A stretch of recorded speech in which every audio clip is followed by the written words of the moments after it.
I am here with Sutton McCraney. She's been on the Making Business Effortless podcast in the past, and we've worked together on a few things. And what we noticed as we were observing the business space and just talking about, business between each other, we notice that sometimes when we're in the weeds, when we're in the thick of it, that there's a few aspects that lead us to want to pile more work on ourselves, even though we don't realize it.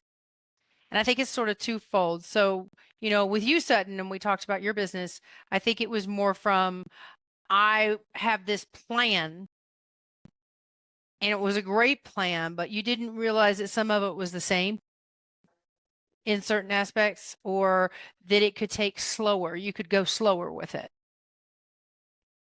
Yeah, and I think for me, it was more of seeing all these pieces, and I'm like, oh, well, these go together this way, instead of realizing, well, they're the same and they can go together, but it can be all one. Yeah. Yeah. I think it's like when you're looking at a maze from above, you can see how to get out, but if you're in the maze, you can't. Hmm. And I think that's where it's valuable getting somebody alongside of you. But we've noticed some things that some people have done. One to try to scale like you were, and there's Hmm. just a few, I mean, they were small. It was a great plan. It was just, hey, let's trim a little bit. And then you have the person that's wanting to do it because they're being reactionary to the lead gen. Hmm. I'm not getting the right people. So what I've seen, and you let me know if you've seen this, like for example, the done for you services are trying to bring their clients up to speed so that they can use their done for you service. Have you noticed that? I haven't, but I can see that. Like if you understand what I'm saying, like I can definitely see somebody doing that. Um, and like you said, it's reactionary because if you're bringing your ideal clients up to speed on that piece, then some of them may not hire you anyway. They're like, oh, well, I have this thing here, I'm good. Because Yeah. done for you serves a completely different purpose. It's for a completely different type of client, someone who does not have the time to do it, who wants, hands off. Yeah, I think that in that aspect, what I was hearing, I connected with quite a few done for you services, and what I was hearing, it's not what they Mhm. were thinking, but what I was hearing was, I'm going to do groups or I'm going to help them one on one and teach them how to market and sell so that they know how to use the system and all that, which is great. That's wonderful. Mhm. But that's actually dealing with a client that needs a business strategist that can sit down and say, let's look at what you're doing and see what actually needs to be put into place to help what you're doing run more effectively. Because if you have the basics of marketing, in my opinion, if you have that basic understanding of what marketing and sales is and how you can take your client from not knowing you at all to being your client, if you understand that, you have a better way of communicating with a done for you service. But why do you Mhm. think that in this instance, it seems like we have a lot of people that get a done for you service because they just don't want to do the thing. But do you think that it's almost not quite planned out or hiring people to fix a problem? Or do you think that people are more deliberate in their hire? From what I have personally observed with people who have come to me that were ready to do done for you, or conversations I've had with people, it was really just not wanting to do the thing, not not having it fleshed out what done for you would even entail. It was just like, let me just, give this to someone else. And with that, I think it really needs to be the right stage for done for you and the right mindset. Because the people I've talked to did not have their messaging. They did not really have their vision that their vision for their business in place and then the foundation to move forward with that. Right. So you're really asking a service provider to work miracles here. Yeah, I mean, they're actually I see a lot of confusion in the market. So we have this promise of quick fixes, going to the next aspect that we see with everybody tells you just delegate what you don't want to do. Well, sure, but make sure that thing that you don't want to do actually contributes to your business before you just throw it at somebody. Make sure that it is actually generating some kind of income for you, that it will give you return on your investment because whatever you're using to put gas on the fire, so to speak, is going to cost money and time in some freaking way. And that's the only thing about being very careful about just, okay, well, I'll just hire this person because I don't want to, versus somebody says, I want to hire this person because I don't want to, but I know that's important to my business.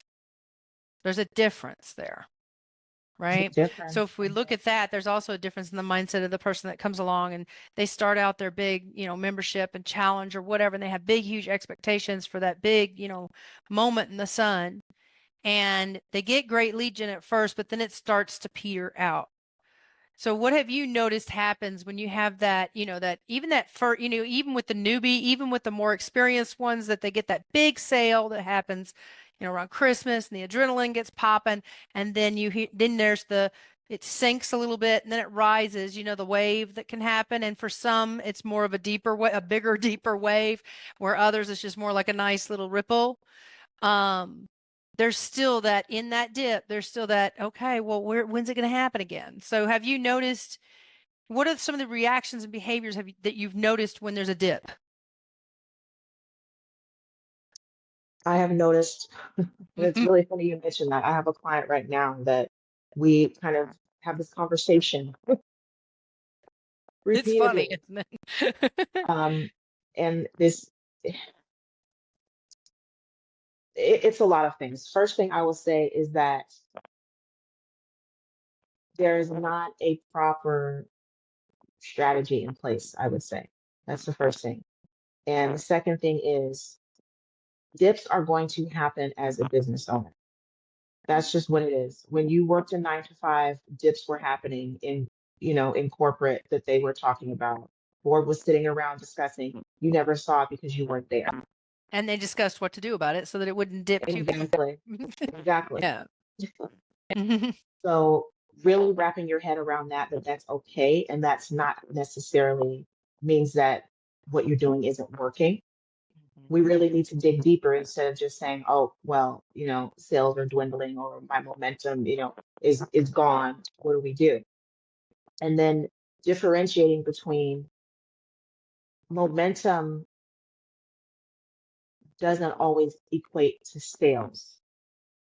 Like you can still be building momentum, because I see a lot of people that just want that wham bam thank you, ma'am.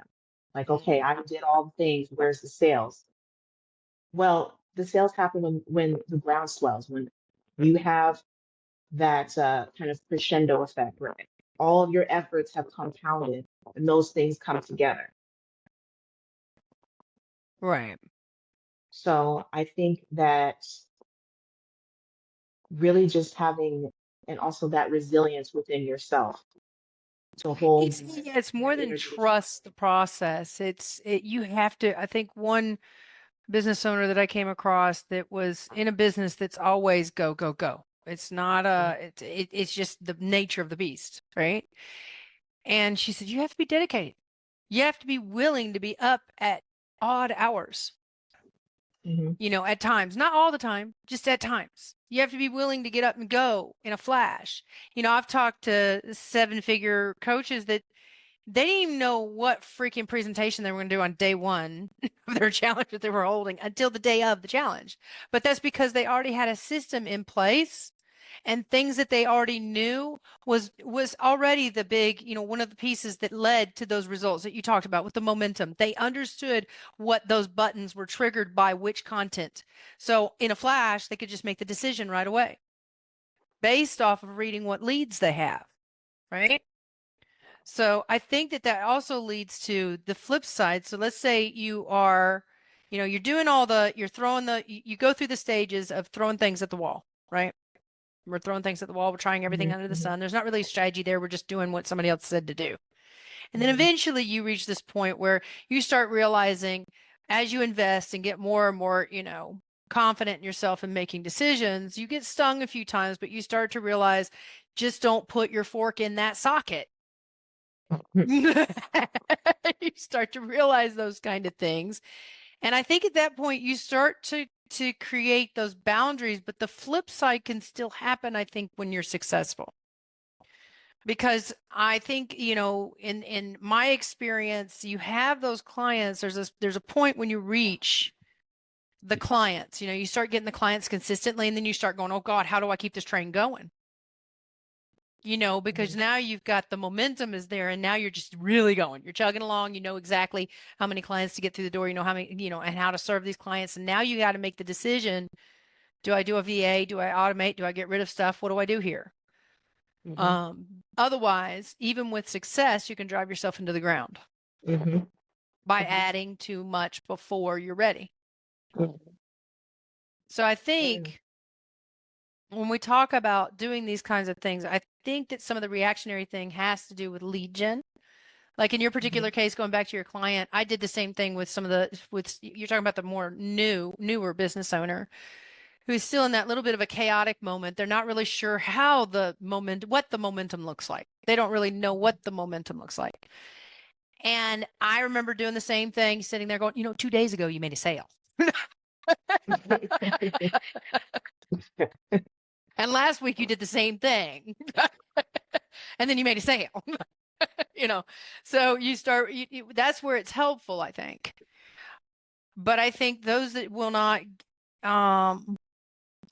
those that want it handed to them are a different mindset from the person who turns around and says, I see it and I want support for it. Do you think it's better to be proactive in business or to wait until something happens and then get support? I know that sounds random, but I think you need to be proactive. Yeah, because you came to me because you were going to plan this. You were in the midst of doing it, but then you said, you know, I want somebody to get their eyes on it and just take a look at it. You know, and I think that a lot of people want that, but for some reason, what is the problem in the market where there's the distrust? Because I think there's distrust being built off of people doing the lead gen crazy, throw everything and offer everything, and therefore their marketing gets muddled. And then there's, you know, the other group. Other things. So, I mean, why are we reluctant, or is it a lack of services like that? Or is it because we have people wanting just to push their agenda and they're you know, well, that leads back to the lack of services like that. Or is it that we just can't find quality coaches? Or both? That's a good question. I think it's a combination of all. The squeaky wheel gets the oil, right? So the one that's noisy is the one that we're going to hear the most, and that tends to be the ones that lack the quality, from my experience. I also think there's a lot of distractions out there and a lot of misinformation when it comes to how you should do things. Like I have a peer that I was emailing back and forth today, and she's a high performance coach. And she said, you know what, I have just decided that business coaches can only give me a piece of the puzzle. I need to do my own thing. She's like, for so long, coaches have been telling me I need to be on social media and doing all this stuff. She's like, I don't like it. She's like, I enjoy writing. I want to write. I want to do blogs. That's how I'm going to build my brand. I think that's when after you've been stung so many times, you've been pushed and pulled left and right, and they keep telling you this is the one thing, and they want to. And if you talk about marketing and sales, I've felt it too, and I'm sure you have too.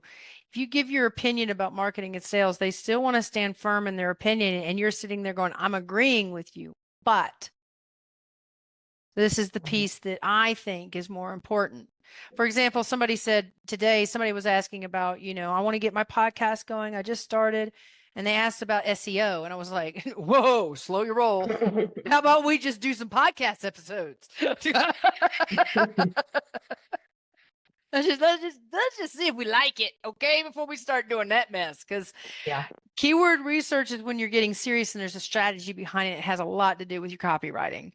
And you know, there is a strategy behind it that you have to take. It's the piece that actually is the shit sandwich. That's where you spend a lot of time versus somebody who gets on and does cold calling or cold outreach, where they have a specific number of people that they need to reach every day. Well, keyword research is kind of the same thing. You're optimizing it so you can increase the search result. You end up ranking higher and higher with keywords. So they throw that at her. And I think that when people do that, they end it with just need to know who your listener is or who your client is, and the whole niche statement thing leads them to believe this is all you need to know. So when it doesn't work out, they start piling on top of themselves. They figure out how to make it work themselves. Honestly, I think that's what happens. Figure out how to make it work themselves after taking so many courses that have just pieced together their information. And they figured out how to make it work, but they're not quite sure exactly the one thing that makes it work. So they're doing 100% of what everybody's told them to do with, let's do thousands of platforms. Let's do all the website stuff. And then finally they just go, this is what I want to do. And that's actually where they should have been told to focus in the first place. Yeah. But Absolutely. I do think there's a benefit in doing the chaotic thing. I do think there is. Do you think there's a benefit in being that person? Because you went through your chaotic phase. Don't even lie. No. We all do. But I think there's a benefit to it, don't you? Yeah, I think there's a benefit, but I would like to help my clients avoid it. Yeah, exactly. That's the other benefit, right? Yeah. But if we're talking about like your friend who's like, I'm just going to do it myself, because I get what she was saying when I was looking for somebody to help. I have a funnel book with 53 funnels in it. Somebody tell me something different. Every funnel, 10, I was like, it's the same shit, just bigger.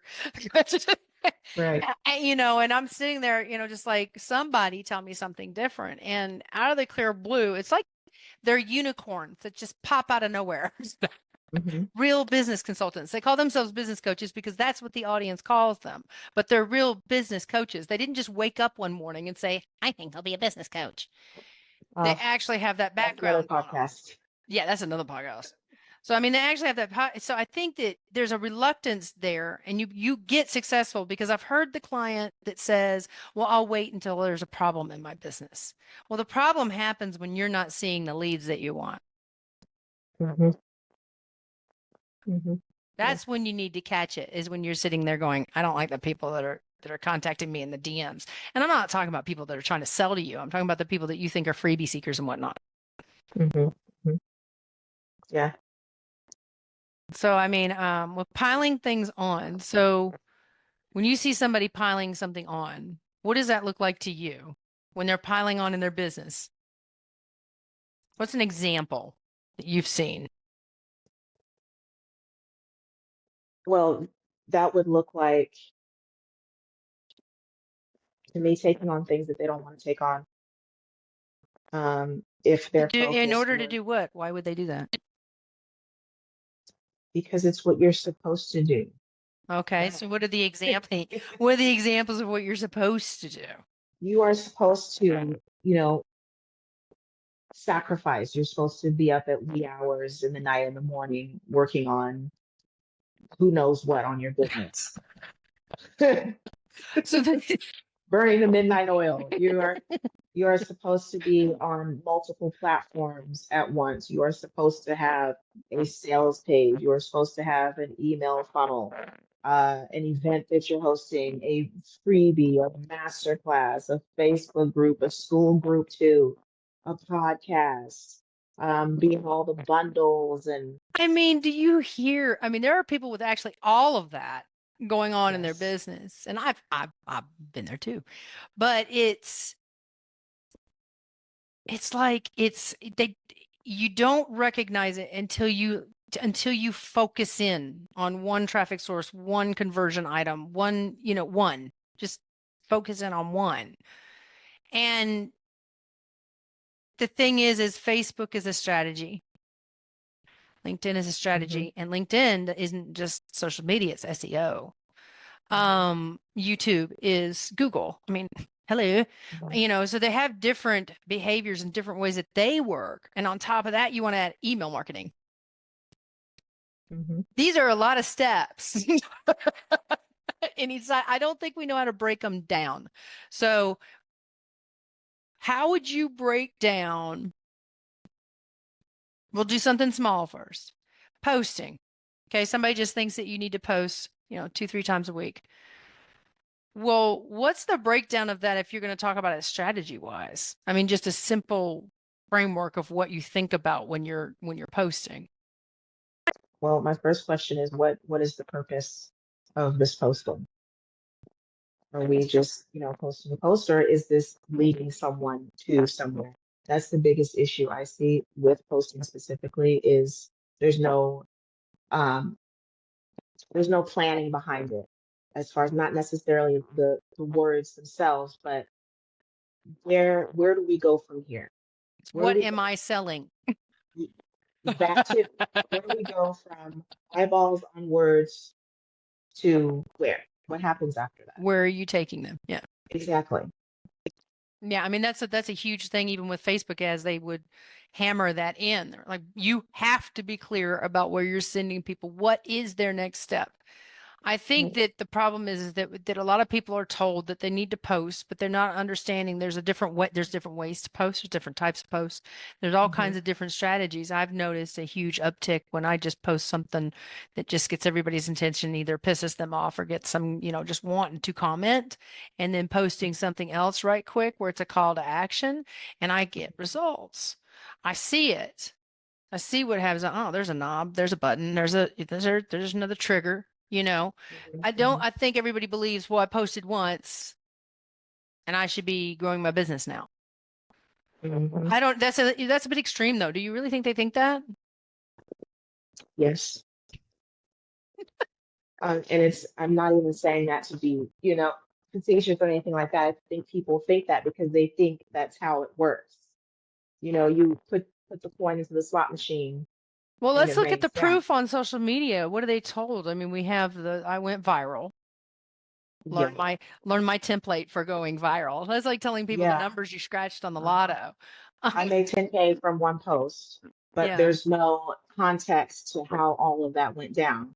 And there's Hmm. always context. There's always something that you go, Convert right from your content, which there is context to that. yeah, you can, but it's email marketing has this nurture aspect to it. A lot of people use paid ads and email marketing. There is a no like trust aspect that I think people don't really realize that there's more strategy to it than just, hey, post a post, say that's a direct call to action versus one that's more of an engagement post or one that's more of an inspirational post or one that's more of an education post. We have all these themes and stuff, but what I think in the beginning, what we were trying to get across is you mix it up because your audience can get tired of your shit Hmm. because you have to repeat like a drunken parrot all the time, Hmm. to get the word out. But do you think you have to post all day, every day in order to get clients? No, and quite frankly, unless you're a content creator, that's another thing. A lot of the advice that I have observed and been privy to when it comes to marketing your business online has been for content creators. And I think that is a huge misstep for those out there who are giving that advice because a business owner should not be marketing like a content creator. You're a content creator, Yeah. that is your bread and butter to create content. So yes, you need to be on there multiple times a day. A business owner, no.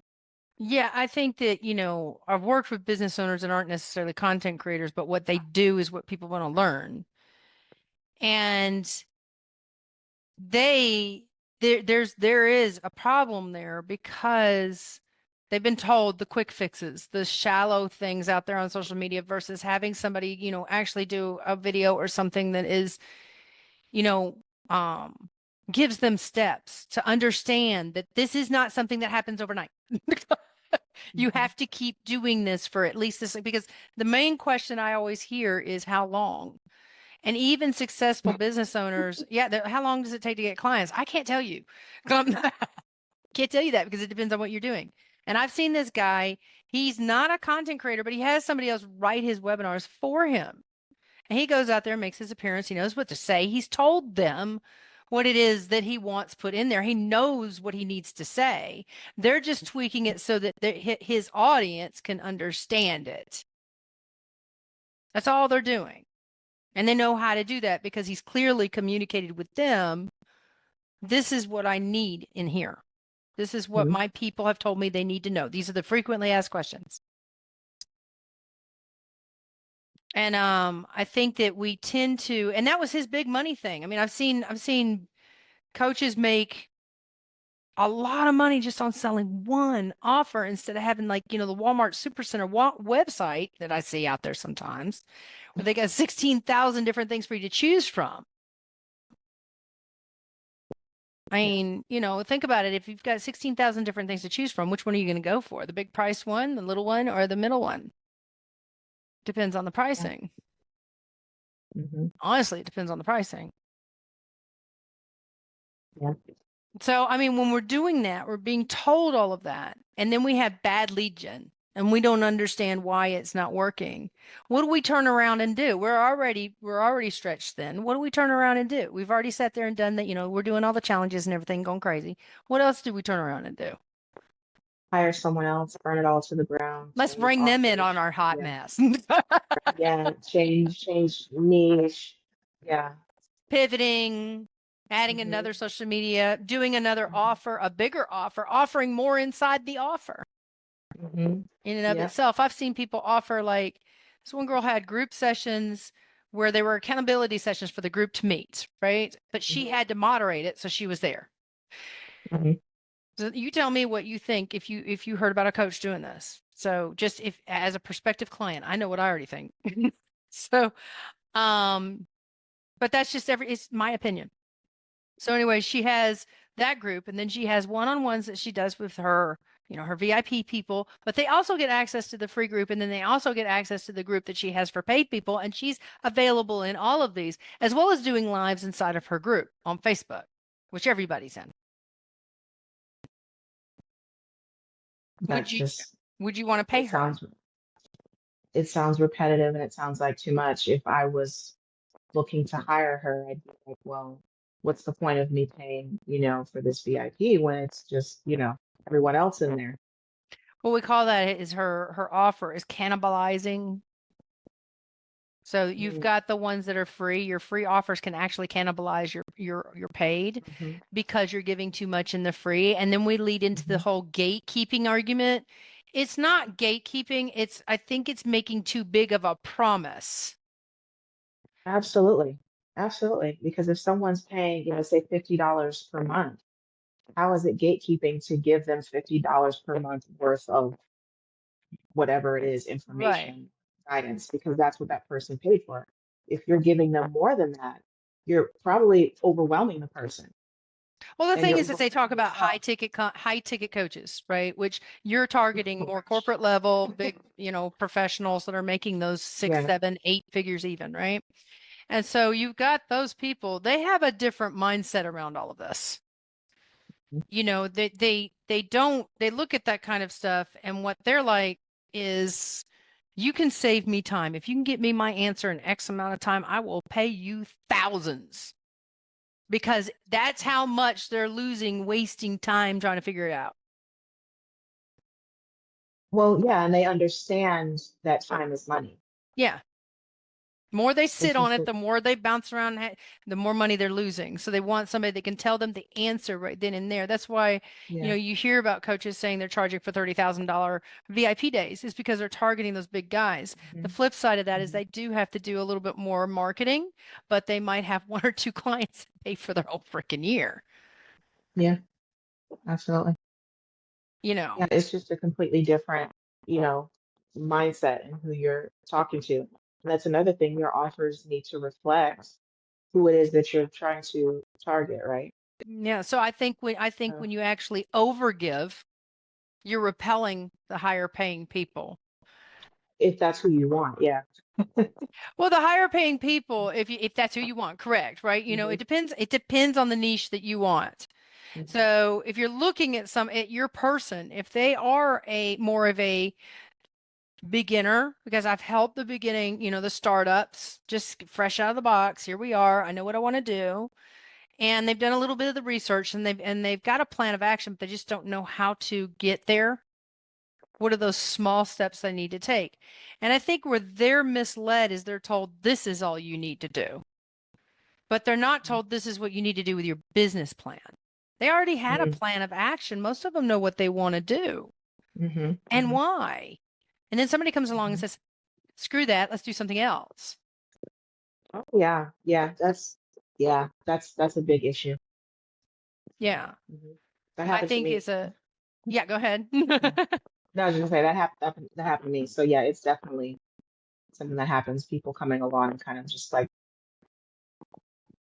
it could be for a variety of reasons. Maybe that's just their wheelhouse and now how they see that things work. But I think if you are in the position of a coach or mentor, you need to be the one that is open-minded Hmm. and helping someone flesh out that vision, especially, there's someone in the early stages because I don't know. Well, they don't know. And you really have to be keen on hearing that. And I think that, serving a certain type of startup, they have to have a certain mindset to work with me. I've worked with them. I've had, like I said, I've had them come to me with no clients, and I've had them come to me after their first year of booking clients. And they didn't want to hop around. They had those boundaries already in place. It seemed like there's like a different mindset about that client that wants to do the do versus the client that is like, hey, give me the steps.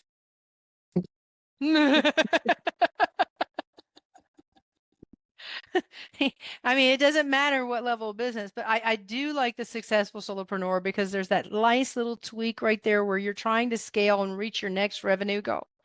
And you need to make sure that you have that system in place because I've seen too many businesses grow too fast and actually take a nosedive because of the growth.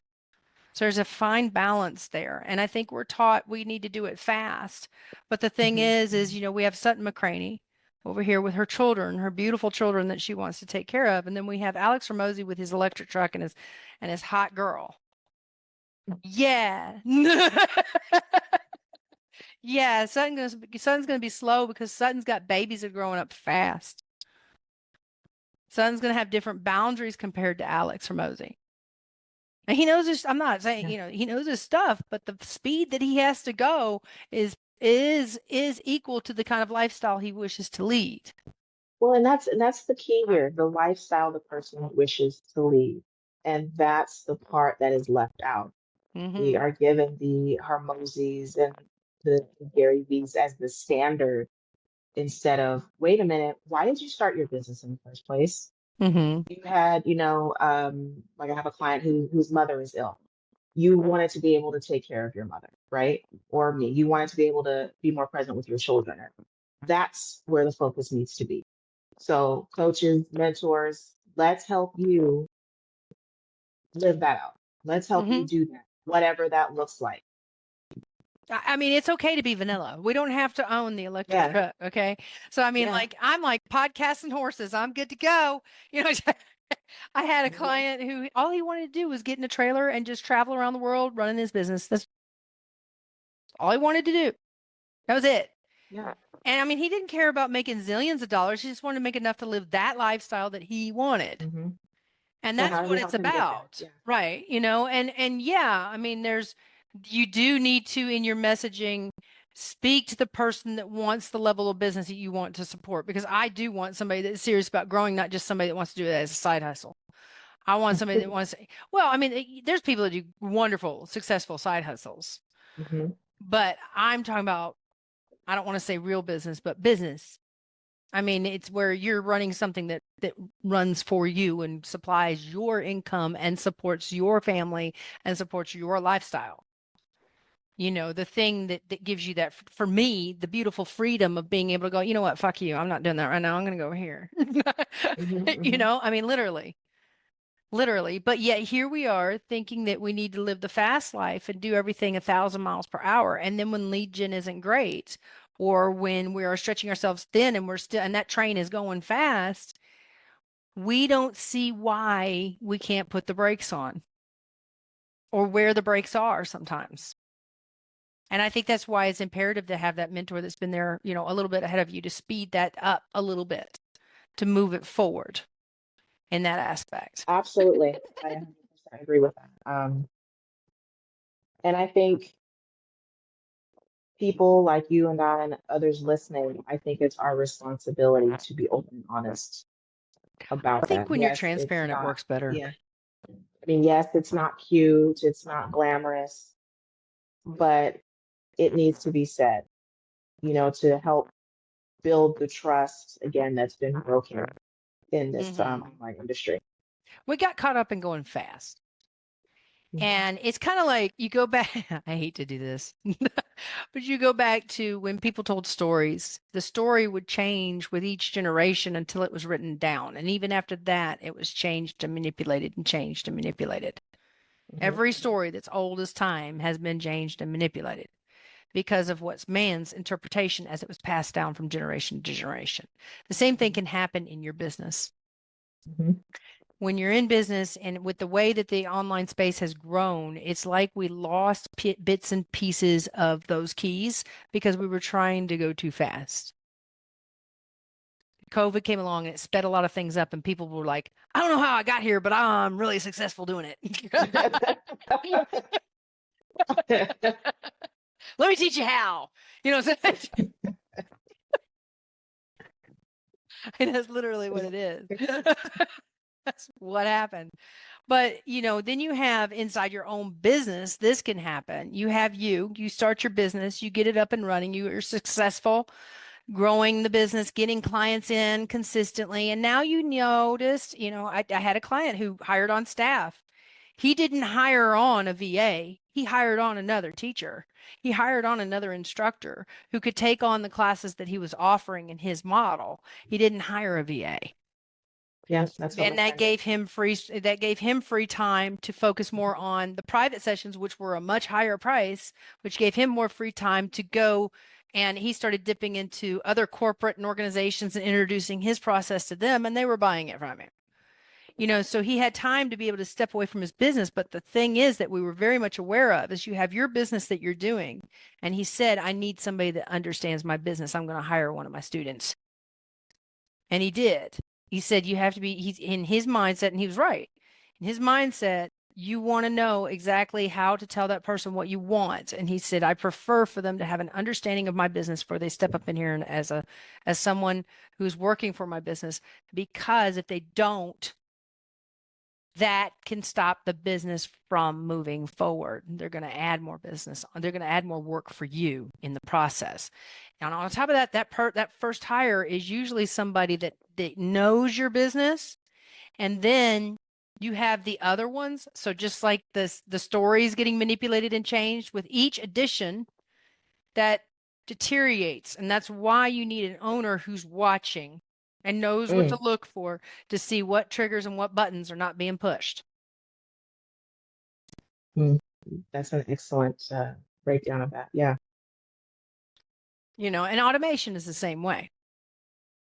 Mhm. I mean, I notice, the most common thing that we're told to do is get a website and have a way and have an email marketing thing and be on social media. Those are the three big. The three big. Sell while you sleep. Here it comes. So get ready. Brace yourself. And then the email takes forever to grow and all of that. And I did help a client through ads increase his email list from, less than 500 to well over 1,000 in 24 hours. But he was like, whoa, it scared him to death. But he was like, thank God you're here. Because I was like, you need to do this, this, this, this. That way it'll trigger it and you've got it, and then you can just go ahead and book.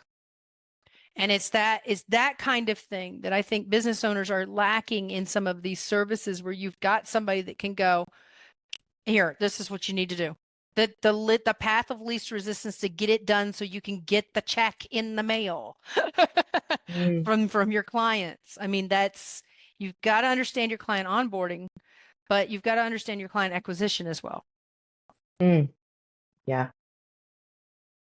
So I think we need to have a chat about the dark side of business later on in this year. So if anybody wants to tell us some little comments about what you think we should talk about on the dark side of business, like, bad sales calls, things That could be a whole series. yeah, like we could do a whole series on this one, or worst advice ever. I mean, You want to wait for Halloween to do it? we could do it on Halloween. You guys send in like your horror stories, and we'll share them on Halloween.